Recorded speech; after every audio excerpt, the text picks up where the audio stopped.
We're all having a great time celebrating tonight, and let's hope that 2021 is, a lot different to 2020, and it's full of hope, joy, happiness, prosperity, and we can all get back to some normality, hopefully.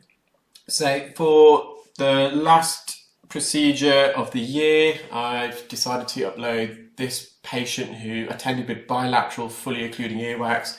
It's a lovely gentleman, there's a teacher in a local school, has to normally get his wax removed every 9 months, I believe, but unfortunately, due to the current circumstances, he kind of put it off and his impaction is quite bad today.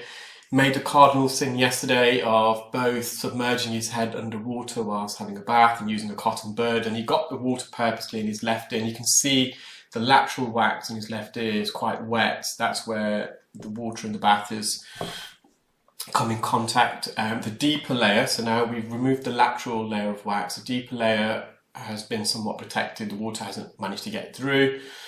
So I used the Jobson horn to remove the lateral outer half of the earwax. I'm now on the bony part of the ear canal, and this earwax plug is lodged. When I remove this plug of wax, you'll see the patient's ear anatomy. Everyone's ears, we have two narrowings within the ear canal. The first narrowing is where the cartilage portion and the bony portion of the ear canal meet, and that's roughly about 1 centimetre into the ear canal at the second bend. We also have two bends, so your ear is like an S shape.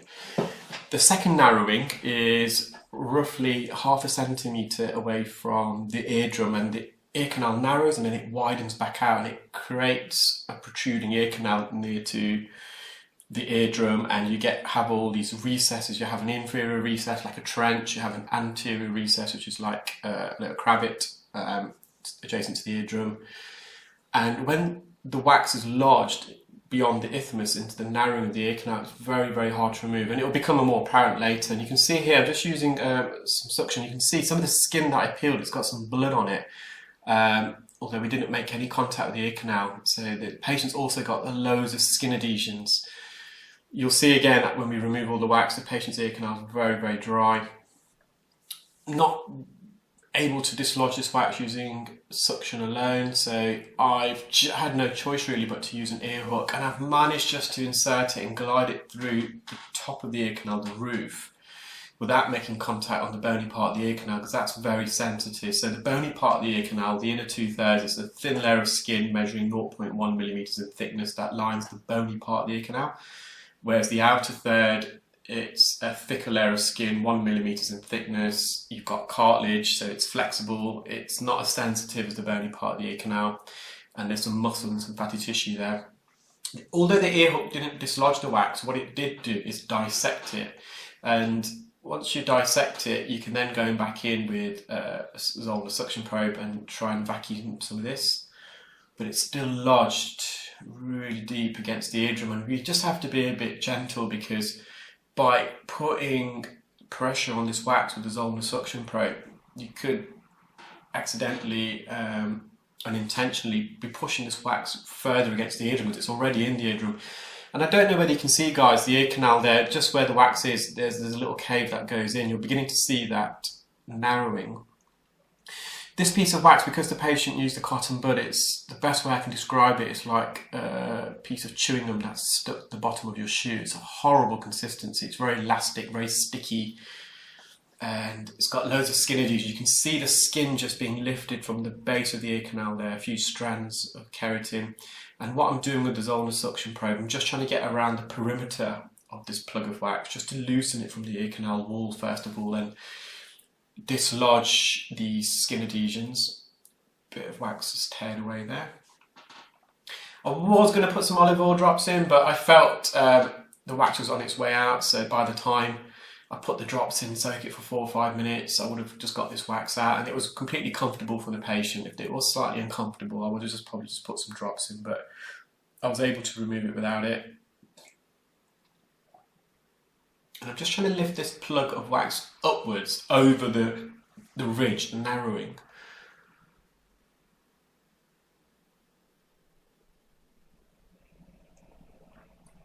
But it's stuck at the roof of the ear canal. So I've just gone back in with the Zollner suction probe. I often find the roof of the ear canal is the most sensitive part of the ear canal for patients. So we just have to be really careful here and very gentle. I'm just getting the suction grip and pulling this forwards.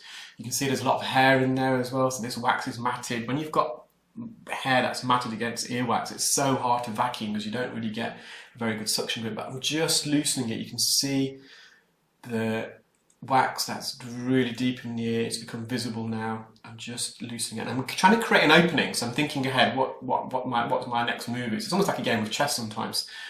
So the idea is just to create a gap there, a wide enough gap to go in with an ear hook. And you can see I've made the gap in with the ear hook, pulling this forward. It's still quite impacted, so even with the ear hook I'm pulling it forward, and it's a lot of resistance still because it's a really embedded plug, got loads of skin adhesions. Again, I'm just going to the posterior canal wall and the roof of the ear canal, just rolling this forwards gently.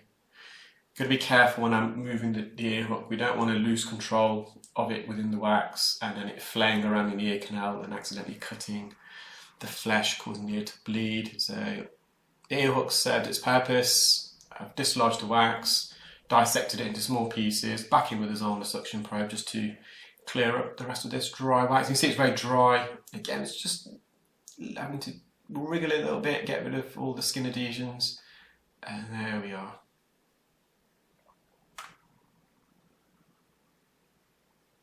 So when you're performing wax removal, you always got to think, it's a bit like a snooker or billiards player, you're thinking 1 or 2 moves ahead. Bit of dry wax on the attic, so the pars flaccida. So the pars flaccida is the top part of the eardrum. We can also call that the attic. The main body of the eardrum is called the pars tensor. The pars tensor has got some muscle fibres, so it's a little bit more elastic. The pars flaccida, the top part's a very thin part of the eardrum, and that can get retracted. So if you've got eustachian tube dysfunction, so the tube that connects the middle ear, which is a cavity behind the eardrum, to the back of the nose, if that eustachian tube gets blocked, there's no air behind the eardrum, it causes the eardrum to get vacuumed and suctioned inwards, it gets retracted or buckles inwards. There's many different names given to it, and typically it's the pars flaccida, the top part of the eardrum, that gets retracted, and that can cause a retraction pocket. Dead skin can then collect in that retraction pocket and then develop to a cholesteatoma. So it can cause a lot of problems when you've got a retraction of the eardrum. Fortunately, this patient doesn't. Just using a Jobson horn. As I said, this wax is really sticky and dry, so it's really staining the ear canal. So just with a Jobson horn, just trying to remove this. This will just come out naturally anyway, guys. It's not even in the ear canal, it's just on the outer part of the ear, but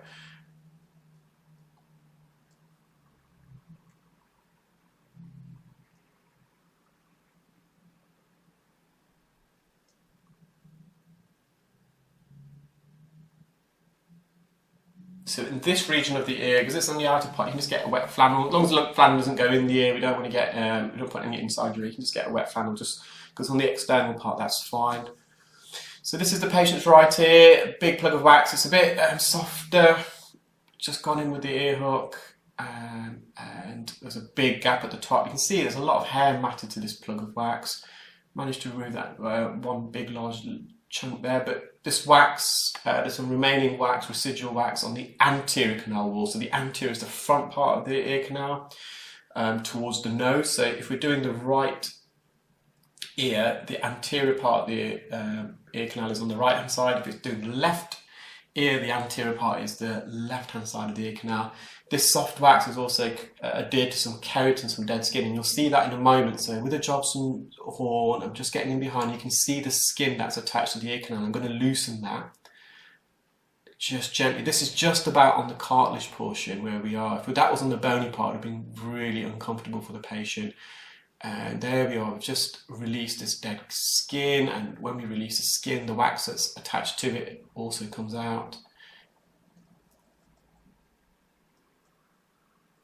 So the patient's symptoms are completely alleviated at this stage. The patient came in, I should have mentioned this right at the beginning of the video, given the thumbnail, the title.